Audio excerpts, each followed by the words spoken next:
We do have one little more announcement. I think you saw the slide up there, but in 3 years, the 9 NGLC will be in Tucson, Arizona. So go ahead and get that on your calendar and get ready to go see a little bit of the desert. I'm looking forward to it. So it really is a great honor to introduce our next speaker. Excuse me. I've had the pleasure of knowing Meredith Ellis for a few years now, and even the pleasure of being on her place and working with her on a few different projects. I would tell you we're in for a treat today for this presentation. Chad talked about being energized. Every time Meredith steps off the stage, I'm definitely energized. I look forward to this. But she's a second-generation rancher from Austin, Texas. Meredith received her master's degree in landscape architecture with a focus on sustainability from the University of New Mexico. The family ranch is partnered with the Noble Research Institute for over 2 decades and currently is involved in their land stewardship program piloting the Ecosystem Market Consortium. Meredith is a dedicated advocate for ranch land's role in the change solutions for climate change. Please help me welcome to the stage Meredith Ellis.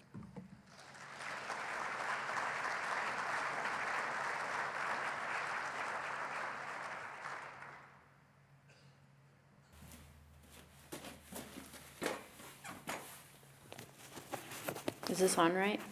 Hello? Yeah, you're good. Okay. Well, this is home. This ranch stretches over 3,000 acres. 33% is strictly wildlife habitat with forested canopy and thick underbrush. Another third is native grass. I've personally identified and cataloged 99 different wildflowers. We have bald eagles roosting here, deer, monarch butterflies, millions of different types of songbirds, 400 head of cattle. This ranch is family run, and we've been around here for a while. It's home to 3 generations of my family. There's a growing pressure on ranchers across the U.S., and sometimes it feels like there's a conversation holding our futures in the balance, but we're not even a part of it. There's a lot of noise, and it's drowning out the stuff that's important, the stuff that keeps me up at night, the real stuff, the stuff about the earth and our place in it. How can we use our land better, more efficiently? How can we be better stewards? How can the land not only sustain itself, but thrive? Our country's land is our national heritage. In order to entrust it to future generations, we've got to take care of it first. We have to take care of it now. There are a lot of perceptions about ranchers, what they look like, what they care about, how they lean and think, but there are a lot of badass ranchers like me. People who passionately hold the environment and the future at the foremost of their mind. People who love to combine cutting-edge, proven science with the experience passed down from generations to do what we do. We've faced many challenges, and through them have figured out how to make our ranches the most drought-resistant, the most sustainable, and the most profitable. By looking to our feet for the answers. Soil is our most underappreciated asset. It's an essential natural resource, but with all this talk about climate change, it's hardly brought up. Soil is Earth's workhorse. There is more carbon in the soil than in the atmosphere and all plant life combined. We need to have serious discussions about how simple land management practices can transform how we fight climate change. Increasing average soil carbon levels by just 1% would reduce atmospheric CO2 by 2%. This is done through a process called soil carbon sequestration. It's a way of taking carbon from the atmosphere and tucking it into the soil. The process builds on topsoil and encourages the growth of deep-rooted plants. It ignites biodiversity just under the surface. Worm castings, fungus, increased glomalin. Unlike emissions from burned fossil fuels, carbon losses from soils are reversible. The soil carbon bank can be recreated. We can do this naturally. use of native grasses, cropping systems, and especially well-managed rotations of grazing cattle are just a few of the ways to foster this process. I grew up here, and I took this place for granted. I left. I went to the University of New Mexico for a master's in landscape architecture with a focus on sustainability. Through my studies, I looked hard at the urban areas of our country, the truncation of migratory patterns, loss of habitat, erosion of soils, and the contamination of our waterways. What I saw was a complete disconnect between us and the environment. We can do better. When I came back to our ranch, I didn't just see a piece of land. I realized what's been hidden here, and it's taken hold of me. This land is an empire, teeming with biodiversity, a refuge for wildlife, a last stand against an expanding suburban sprawl. One of the biggest threats to diversity preservation in the West and how our soil absorbs carbon is the subdividing of landscape's vast open spaces. In the next 20 or so years, so much of our country's land is going to change hands. There's nothing stopping me from selling this land for a lot of money, but I won't. If this land was sold, it would turn into a rock quarry, fracked, and then subdivided into smaller parcels to be sold again and again and again. All of that nature and what's good would vanish. And that, nature, what's good, what's real, that's what ranching is about to me and to so many of American ranchers like me. I'm going to protect this place for the next generation, those who will take the tools and the knowledge needed to properly manage this land when I'm gone, and those elsewhere who will benefit from the food that was grown here. Right now, the average age of a rancher in the United States is over 60 years old. The future of agriculture in this country is uncertain. But there's a small group of young ranchers and farmers like me that want to fight back against climate change and feed the nation while we're at it. We want to do it right. We want to be cutting edge and open-minded, committed to progressing and working on real solutions to the challenges we face as a country. Feeding a growing population, climate change. We've been doing our homework. Hell, we've been doing real work. We care about the earth and we understand the land. We've got a lot to say about how we can face these challenges together, but we have to be part of the conversation first.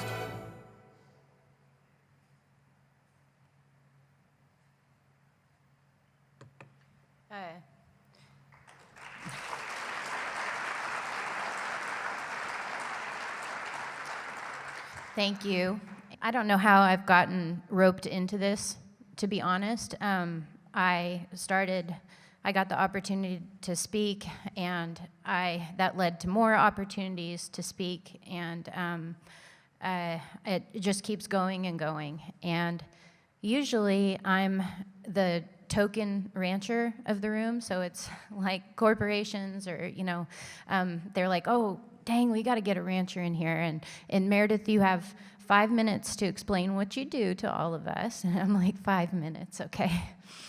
And so it means a great deal to me that the National Grazing Lands Coalition thought or realized the importance of sharing producers' stories. Not many people know where their food comes from, let alone the families that are behind their food, and it's so critical that we share our stories. I have a good story, but every single producer, every single one of you who is in this room has something just unbelievably unique and valuable and special and worthwhile that your voices need to be heard. So I encourage you to find your voices and share what you do. You are so incredibly valuable. It also doesn't escape me at all that all of my mentors are in the room sitting in the audience right now. I'm the person that's responsible for my land, so I'm on the front of my land, but all of the people, my idols, the people who I think hung the moon and have helped me in my journey so much are in this audience right now. And so it's not about me, it's about all of us. I couldn't be where I am today without all of you. So I thank you, and my land thanks you, my son thanks you, and so thank you from the bottom of my heart. I'd like to start off with fossils. A year ago, our ranch manager found a mammoth tooth, a petrified mammoth tooth in the creek.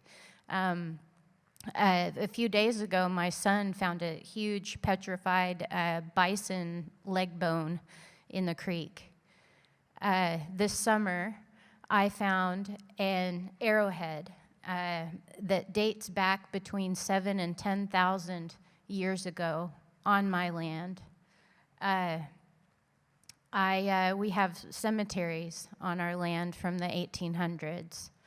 I went on a hike last winter, and I was in one of the remotest draws on our ranch, and I thought, I bet you I am the only person that has ever set foot in this spot right here. And I looked down, and there's this little thing of barbed wire. And so that's associated with the last name Cogburn, which were people that took care of this land before me. And there's comfort in that for me. There is great comfort in that for me. This is not my land. This is my responsibility for the brief time that I am here on this planet. So hopefully I don't screw it up. But I like that. It's not a luxury, it's a responsibility. So let me get into, I'm sorry, can you guys hear me okay? Okay. But yeah, so I'm a second generation rancher in north central Texas, and I call myself the Lorax of my private national park, as seen here. My dad and I and our ranch manager, Mike Kanabe, run about 250 Black Angus pairs on 3,000 acres. We have 7 major ecological zones based on soil type. So I'm going to give you a little. We have 1,000 acres of pristine prairie. Here I've documented over 100 different types of wildflowers alone. We have 1,000 acres of forested grazing land, as well as interesting mosses, liverworts, ferns, woodpeckers, owls, bald eagles, etc. And within this forested land are creeks and streams and pools, which is host to many aquatic species as well. We also have coastal Bermuda, which we are experimenting successfully with overseeding for soil health and additional grazing nutrients during dormant months. And then 6% of our land is no-till cropland, exclusively for grazing, which we employ a summer cover crop mix on these as well. But it's very diverse, and managing that diversity so it just thrives and functions as it was meant to function is a big reason why I am a rancher.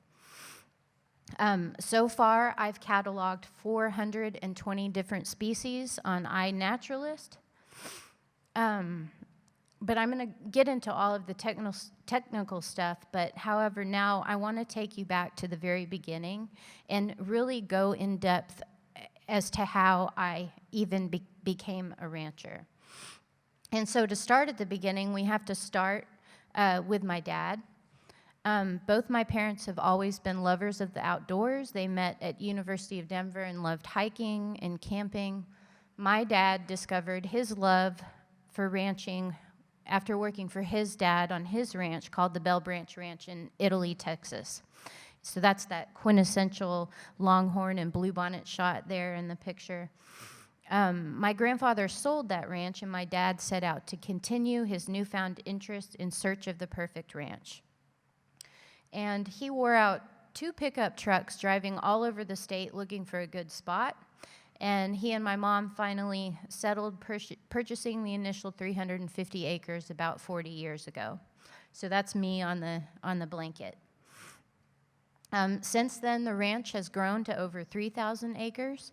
And my dad specifically wanted something that could both provide habitat for native species and sustain a cattle operation. I think one of his greatest joys is seeing all the wildlife, which we have plenty of. I would describe my youth as completely immersed in nature. I knew how to make fires, ride horses, and forage at a very young age. I knew the names of the plants and the wildflowers, which ones would sting you, which ones were good to eat, which ones my horse liked to eat. I knew where the deer bedded down, when the monarchs arrived, what cloud formations indicated weather change. I knew the Milky Way, Orion's Belt, the Big and Little Dipper. I lived outside. I was like Mowgli, raised by coyotes, and that was literally my childhood. And at that time, I took it all for granted. That's all I knew, and I took it all for granted. So after high school, I traveled. I went to Africa, Australia, New Zealand, Thailand, and more. I ended up going to the University of New Mexico, getting my master's degree in landscape architecture with a focus on sustainability. And it was there that I started to see things in a whole different light. I started to see how fractured our natural landscape was and how we have severely altered many natural processes that are critical to our own survival. So if we think about how most of the population in the U.S. live in areas completely divorced from the natural landscape, or where food, fiber, or really where anything comes from, or how we as humans fit into and rely upon the natural system. So the tap magically creates water. The switch magically creates light. We go to a big box store, and every food is there, no matter the season. It becomes a society divorced from the living world. So where is the living world these days? I'm going to harp on this for a minute because I spent 4 years focusing solely on this, and I really want you guys to see what I saw. So where in the U.S. is this? Even worse, what time of year is it? Is it spring? If so, what wildflowers are blooming here? Is it fall? If so, where do migratory ducks stop to rest? Where does the rainfall go once it leaves this parking lot? When these people go to this store, did they know who grew their food? Did they know the story behind the land and the families responsible for their food? Was it even from this country? I remember my professor in school asking us in class one day, what phase is the moon in? When you wake up, do you look or even go outside to see the weather, or do you just check an app on your phone?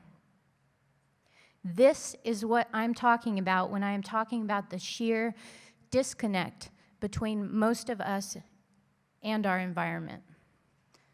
So this aerial photo is an example of how we have lost our sense of place, and therefore it can be anywhere USA and nowhere. I love this quote from philosopher Jack Turner. What counts as wilderness is not determined by the absence of people, but the relationship between people and place. And we have largely lost that relationship with that wilderness as a country. And our disconnect with that natural system continues into agricultural methods as well. So this is the Ogallala Aquifer showing its state of depletion. Cropland relying on groundwater pumping from the Ogallala Aquifer represents 1/5 of all wheat, corn, cotton, and cattle in the U.S. It is estimated once this aquifer is depleted that it will take 6,000 years to recharge it. So as far as we're concerned, once it's gone, it's gone. So yes, this is working for now, but it is just a take. We are not giving back at the rate that we are taking. I get heckled on the internet all the time. I remember about a year ago, this lady tweeted at me about how bad my beef was for the environment. And she said, "I think you should just leave nature alone." And that's the thing, you can't leave nature alone. She can't leave nature alone. As separate as that lady feels from, quote, nature, she is absolutely not. She and all of us on this earth and every decision we make has an enormous impact. But through my studies, it dawned on me that as smart as we think we are, nature knows what she wants to do. So let's let nature decide. And in this photo, this is not the appearance of nature, rather a series of isolated monocultures engineered by the heavy human hand. Have you ever been to a national park and seen nature growing in perfect circles of one species of plant? Nature doesn't do that for a reason. We are in both the placelessness of food and placelessness of place, and that has consequences anywhere from water availability, species conservation, climate resiliency, and yes, national food security. And because of our disconnect in so many ways, as a nation, we don't even know land's value nor how to value it correctly. Land goes to its highest and best use in the form of how we perceive that to be. And right now, our national landscape is grossly valued on the dollar figure. How much money can I get out of it? What can I do to this land to gain the most money? And this turns up with frightening regularity in the form of real estate and land conversion. So this was the landscape that I grew up in. Pastoral views of the prairie and farmland dotted with trees. This is that exact same image today, completely paved over. And when we talk about our national grazing lands, we really have historically undervalued it, not realizing its importance it plays on species conservation, the hydrological cycle, and water quality downstream, carbon sequestration and storage. My state of Texas is separated into all these different ecoregions. But I wanted to highlight one in particular, and that's that purple strip on the map. That's the Blackland Prairie, and it was once 12 million acres. 12 million acres. Today, it's 5,000. Here's an island of it, remaining in the town of Frisco, surrounded on all sides by development. In the US and Canada, around 80% of our grasslands have been converted to other uses, 80%. 97% of the tall grass prairie has been converted. Globally, every year we lose a grassland land mass equivalent to the country of Kuwait to cropland and development. That's around 4,200,000 acres a year. And that gets to the initial problems are how our grasslands are valued. You know, this quote, velvet black soil, was perfect to converting to cropland. There's value in fertile soil tilled for crops. But then once all the good is gotten out of it, it's subsequently sold off as real estate. Do you know why that soil is black? That is sequestered atmospheric CO2, and when you disturb that, whether by overgrazing, tilling, or excavating for development, you release that CO2 back into the atmosphere. And so in this day and age, we need to understand our prairie ecosystems not as valuable in terms of real estate, but intrinsically valuable in ecosystem services that it provides our planet. So it's almost as if we need to flip our thinking, not so much what can I get out of this land, but what is the value that this natural landscape currently provides our planet in its pristine condition. And when we look at these changes over time on a national level, this is a light pollution map, we can see that there's very few places that remained untouched by our human hand. When we live disconnected with nature, we break those ecological cycles that are critical to our own survival, and we don't even know it. The water cycle, the nutrient cycle in that living soil web, and on so many levels in this photo, the simple pattern of sunrise and sunset. Species migration disruption. So how did we get here? As much as my education was on soil health and broad land use patterns, water management, etc., it was also on theory, the psychology of man versus the wild. So from the point of view of Lewis and Clark, I don't know if you can see them, they're right there with the red, that's them right there. So from the point of view of Lewis and Clark, who do you think had the upper hand? Man or nature? You know, look how tiny and insignificant those men are compared to their surroundings. They could just simply twist an ankle out there and just die, right? So nature was up here, and man was down here in their point of view.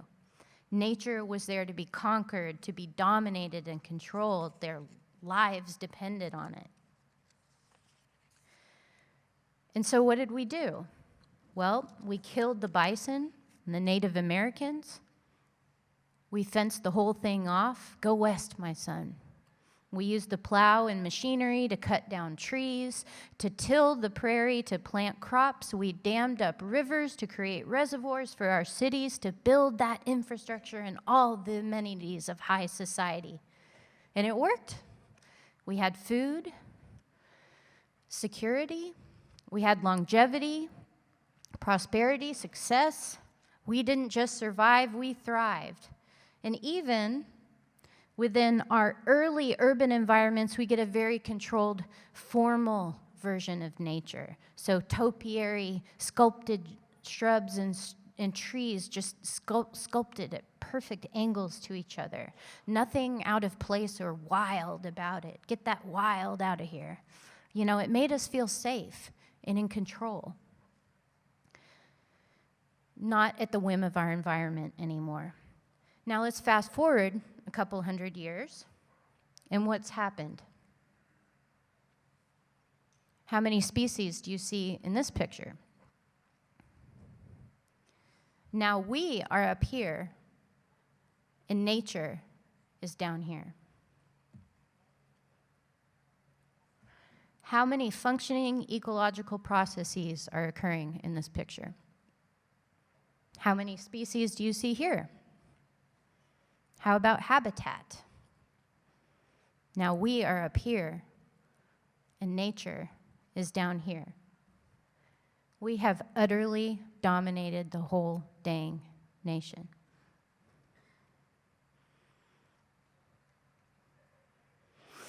So our disassociation from the landscape, from our food, from the soil beneath our feet is 100% unsustainable.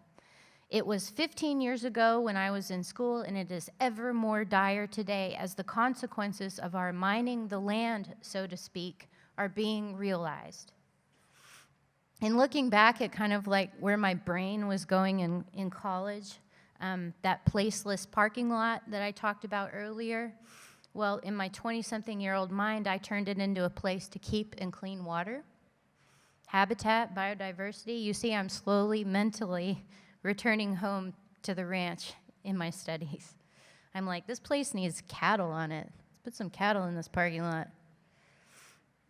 this wastewater treatment plant idea, using crops as phytoremediators before it enters the river and simultaneously a bird sanctuary. These things I like to look back on to see when the light bulb started going off in my head, making everything turn into a ranch, our ranch.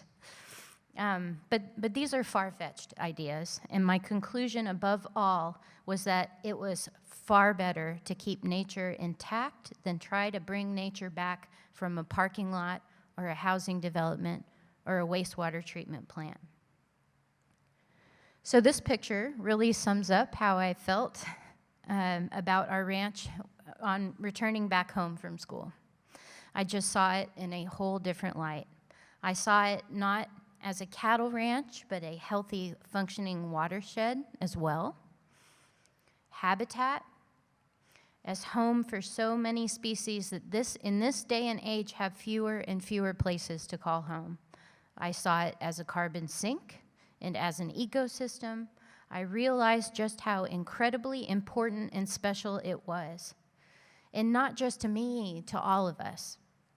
I knew that the most important thing that I could possibly do in life, the most important thing was to do what my dad had been doing all these years, and to become a rancher.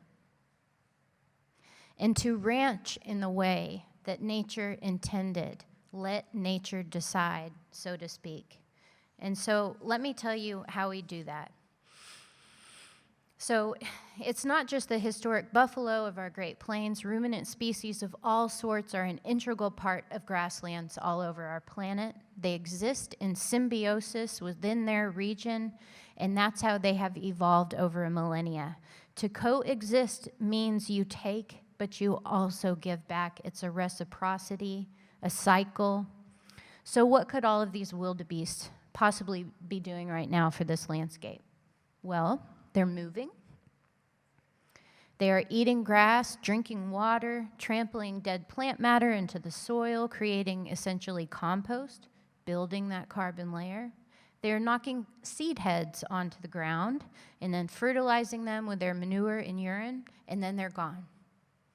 And this process of the right disturbance over time leads to a healthy, dynamic, diverse community for a host of living species and microorganisms. This picture is literally what my job is as a rancher. Our cows eat the grass, do that right disturbance, and then they're gone, off to a different pasture. In letting nature decide, my cattle are existing appropriately within that landscape. And so we've divided our 3,000 acres into 58-ish different permanent pastures to help us migrate appropriately, to optimize that disturbance recovery threshold for the most vitality of all species. It's a science, but it's also an art relying on observation and paying attention to those hourly interactions between cattle and their landscape. We're also starting to utilize temporary fencing to further subdivide those pastures to really hone in our grazing areas for even better trampoline recovery. So this is a little paddock recently grazed by our heifers. I think this was about 3 acres with a mob of 53, and they were in there for less than a day. Just long enough to get the good out of it they wanted and to trample those dead stalks and seeds into the ground, making contact with that soil, fertilizing it organically, and then they're gone. This pasture hasn't been grazed in 40 years, and it shows. So we're using high-density grazing to bring it back to life. I'll go into detail on that later. But all we really do is move cows, abide by the soil health principles and how we graze, and be extremely observant. Well, here we are again, moving cows. So y'all are getting the point about how we're moving cows. But look at this picture, and look how similar it looks to the next picture. We are mimicking a natural process using ruminant animals to benefit the land and themselves in the setting in which they co-evolved. Our ruminants are existing appropriately within their landscape, and that makes all the difference. So let's talk about the prairie that these animals call home and just how powerful and resilient it is. This is so important because I literally don't think we can meet our national food security goals without our national grazing lands. So this is so important. So this is a section into the earth of a thriving native pasture. You can see all the different species of plants and their root structures. Many of these grassland roots go yards into the earth, but to add to that underground communication between their plants and their nutrient exchange is not because of these roots. The reason they're so drought and flood resistant, the reason they can acquire said nutrients is because of this. It's the soil biology, that living soil web. And so if we add that mycorrhizal fungi in the red, to the tips of all these plant roots, their ability to reach and exchange nutrients in some cases is expanded up to 700% compared to roots alone. And so if this plant right here has potassium, it needs nitrogen, it can communicate along these pathways and talk to its neighbor and say, hey, do you have any nitrogen? And this plant says, oh yeah, dude, I'm a nitrogen fixating legume, hook me up. And so they like exchange. That's a rancher's description of that. But in times of drought, look how deep in the soil web goes. It goes all the way down. In times of flood, every drop of rain is soaked into that spongy ground. So this is climate resilience, and it's because of this underground Wi-Fi right here. And when we look at healthy prairie soil visually, you can see the accumulation of that fungus, bacteria, protozoa, earthworm slime, glomalin, carbon, all acting as a binding agent, holding all those nutrients in place. So when we get a 4-inch rain in an hour, all of that water percolates deep into the soil, emerging from the hillside as a spring. So this is what our prairie looks like. It's a 3,000-acre Brita filter. That water right there is crystal clear and drinkable. It's an ephemeral spring just coming right out of the hillside. Now let's talk about agricultural practices removed from that living soil web, either by overgrazing, existing inappropriately, as seen here, this is overgrazing, or tilling the soil, that's that middle picture. But when that occurs, that underground community is broken. If you can see that plant on the far right, that community is just not there. And because that soil web isn't there, the soil structure just completely collapses. With a functioning nutrient cycle, as seen right there, the healthy root system is able to soak up water and hold on to water for extended periods of time. It's able to access and exchange nutrients as well.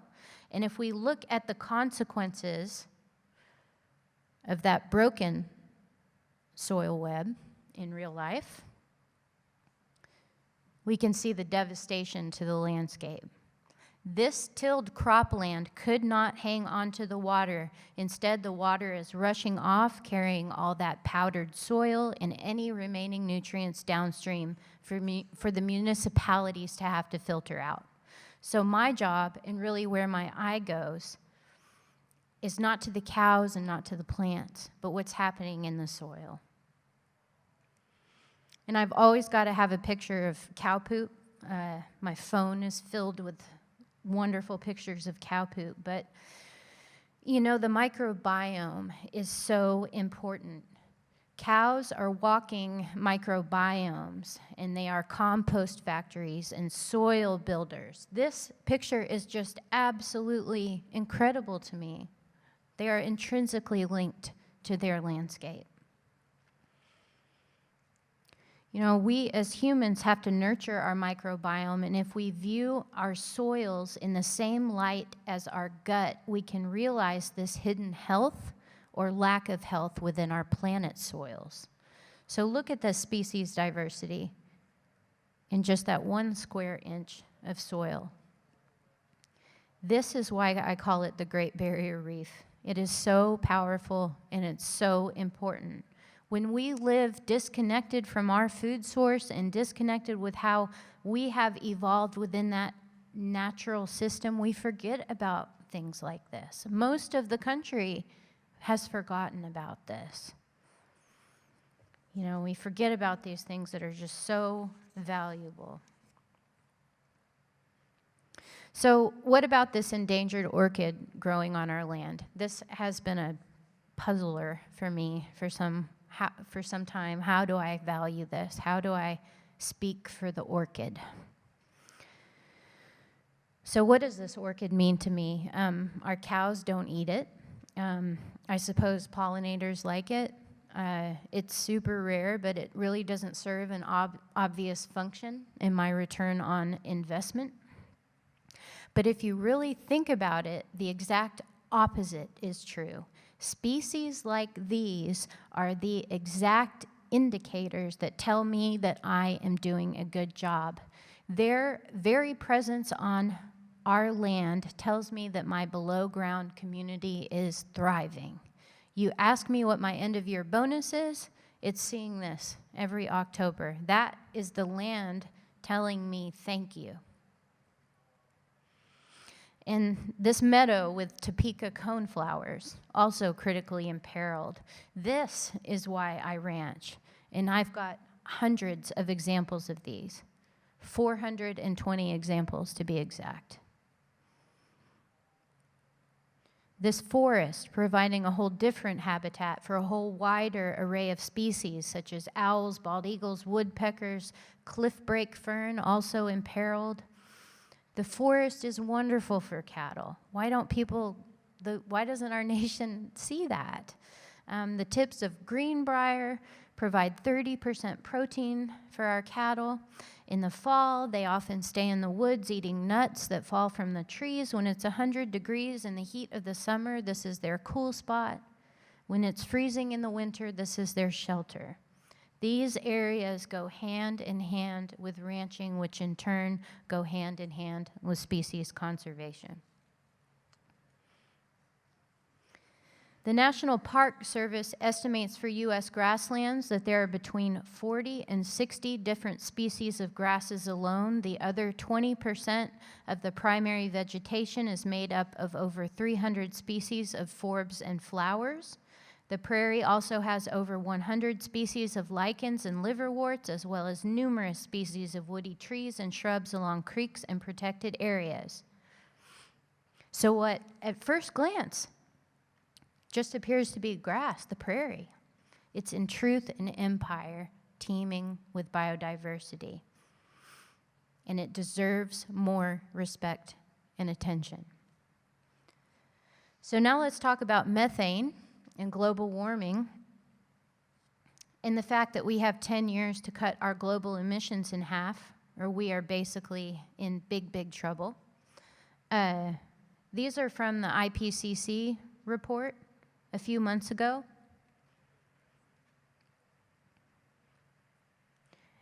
And they state, you know, the future is going to get much, much worse. At best, we are going to have to deal with multiple compound frequent climate events. If we were to cut emissions today, they say at best for the next 10 years, we are going to go through it. And that's a big thing in terms of agriculture, right?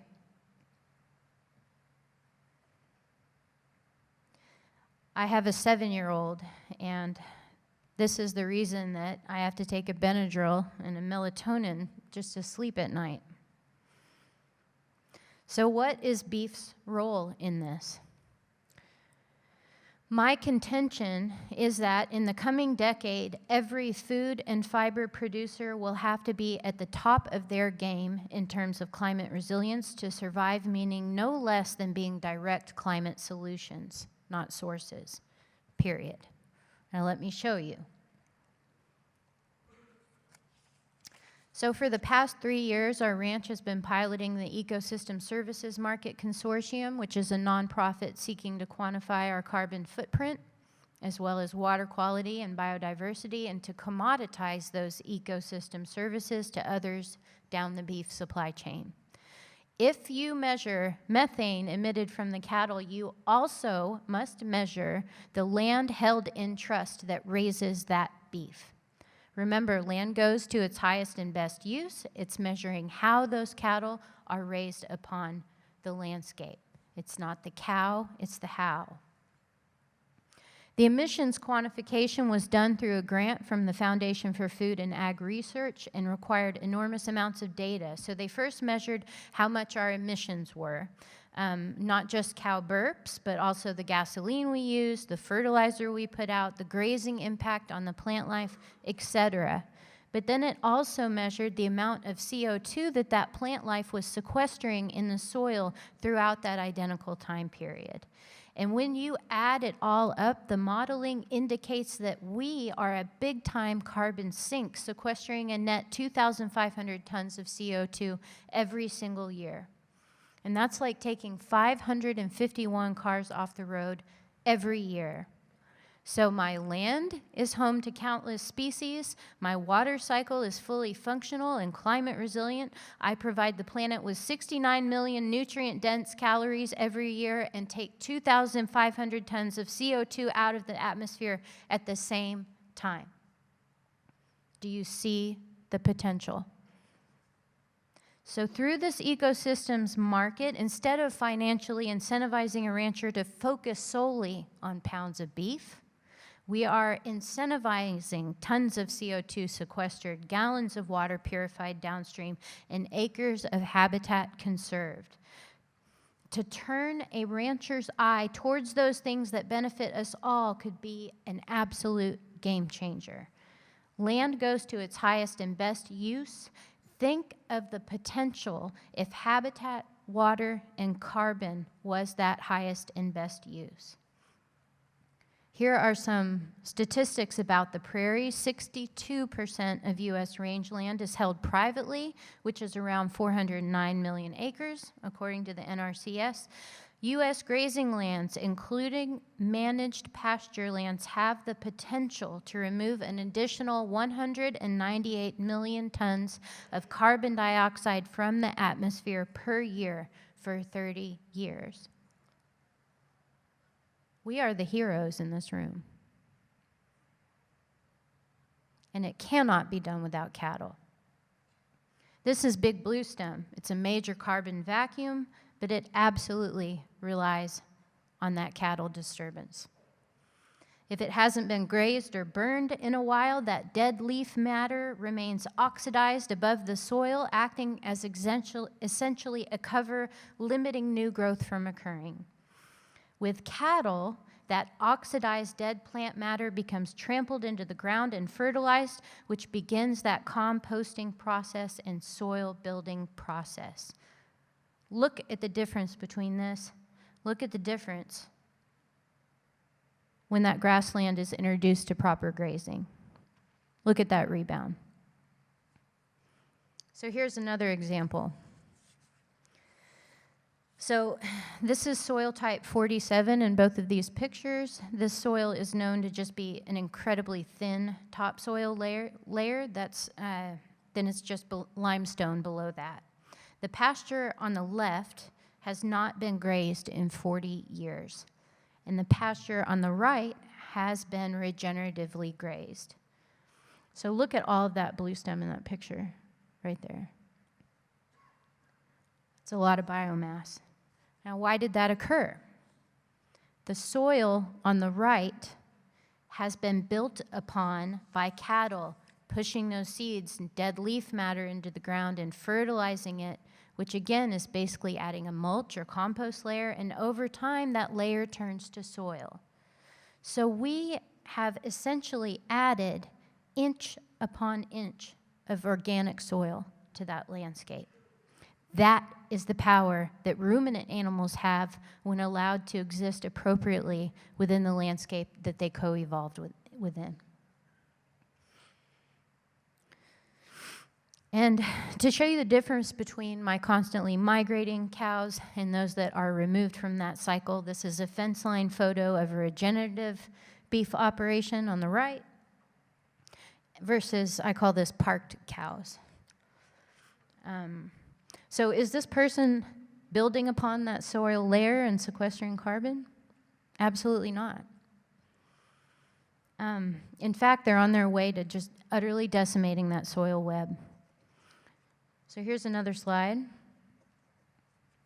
This operation has had their cattle parked in it for 5 months. And look at what's happened to that soil. It's just baking in the sun, killing all that soil biology. During the next rain, all of that topsoil is just going to wash away. I mean, you can see the erosion patterns. During a drought, these roots on the right will be deep in the ground, holding on to that moisture. The cows on this pasture will still have grass to eat. And it's all because this side is mimicking nature, taking the whole ecosystem into account. And in terms of carbon, our operation parked cows on the left is a carbon source, whereas the one on the right is a carbon sink. It's not the cow, it's the how. An ecosystem markets paying ranchers for the how part of it could really create an enormous beneficial impact for our planet, incentivizing operations like this person on the left to change. And these are the real life consequences of parking cattle and overgrazing, of not paying attention to that soil biology and that nutrient cycle and not allowing cattle to exist the way they were meant to exist.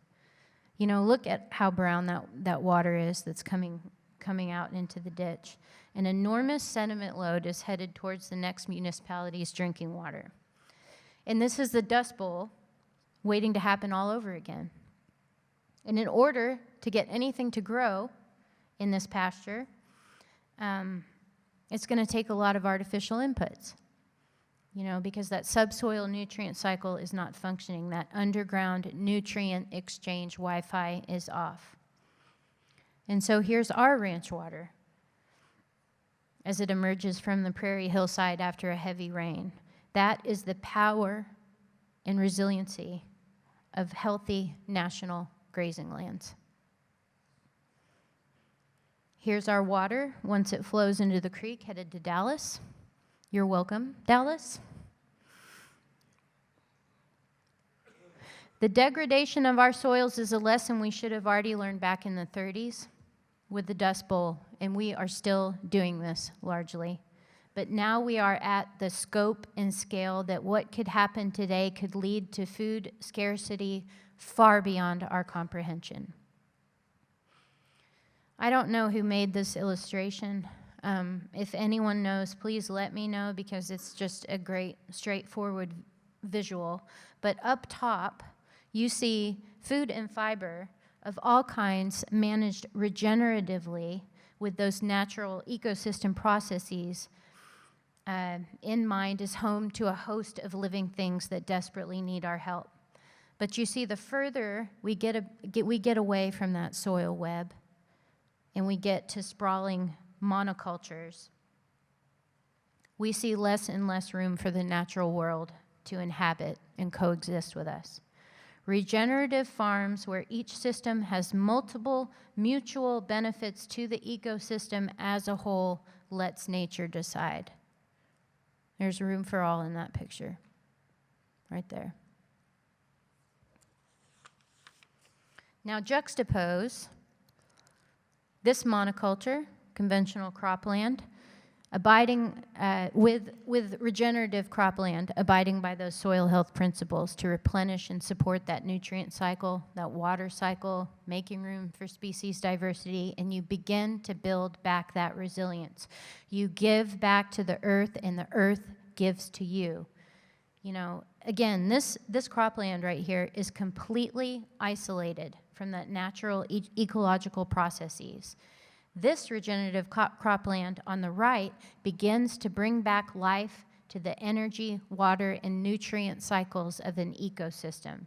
By implementing management practices that abide by soil health principles, even our cropland can begin to mimic the resiliency, species inclusion, and ecosystem benefits of our national grazing lands. So I hope you guys are seeing how all of these things are tied together, that what is good habitat and species conservation is also good forage for the cattle, which is also good for the water, which is also good for climate resilience and sequestering carbon. It is all tied together, and it's because we as rangeland stewards are working within that natural landscape rather than mining it and transforming it into what we think it should be.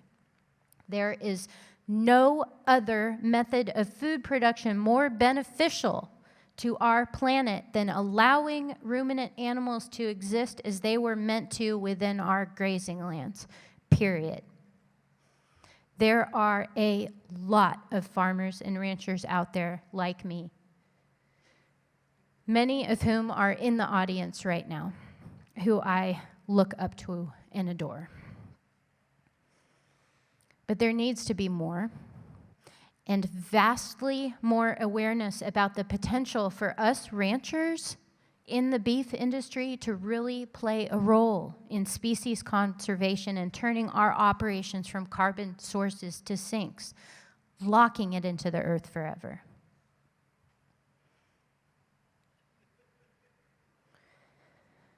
So where do we go from here? Well, I think I've been talking for around 50 minutes now. And in that time, we have lost 300 acres of grazing land. 5 miles down the road from where I took this photo, there's a 90-home subdivision going in. So we don't have time. Again, we need to consider our national grazing lands as imperiled and in danger as the Great Barrier Reef. It is literally the Great Barrier Reef of North America. We are all convened here at this moment, and this moment cannot slip by without definitive action items on how to amplify our voices and how to protect this priceless landscape. It involves empowering each other. You know, yes, I'm doing a pretty good job, but I could do better, you know, much better. I am where I am on my journey, and I'm forever learning and forever moving forward. Give your colleagues some grace and encouragement.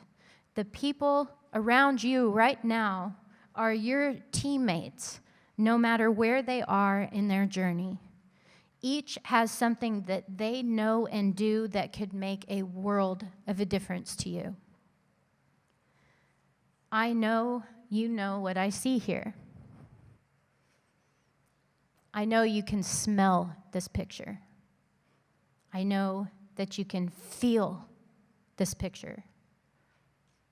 It is time to speak loudly for the prairie.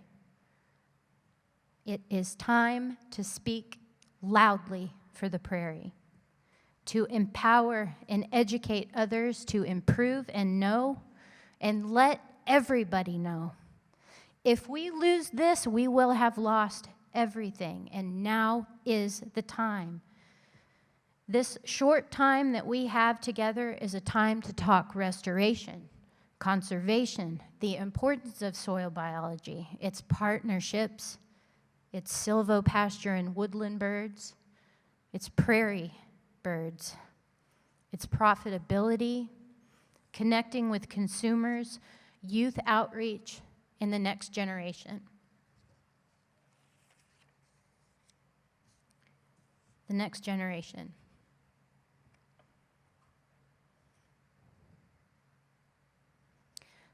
Will our children and grandchildren know monarchs?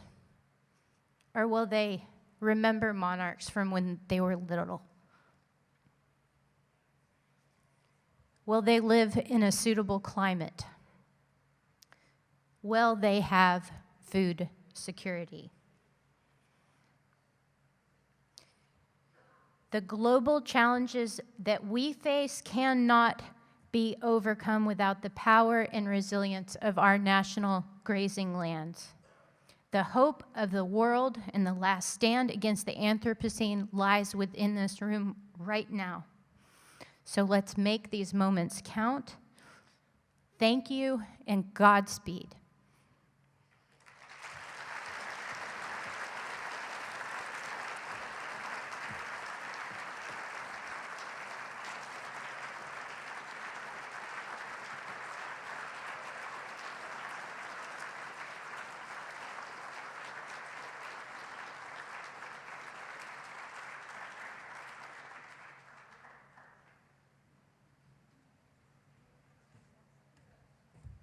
Thank you, Meredith.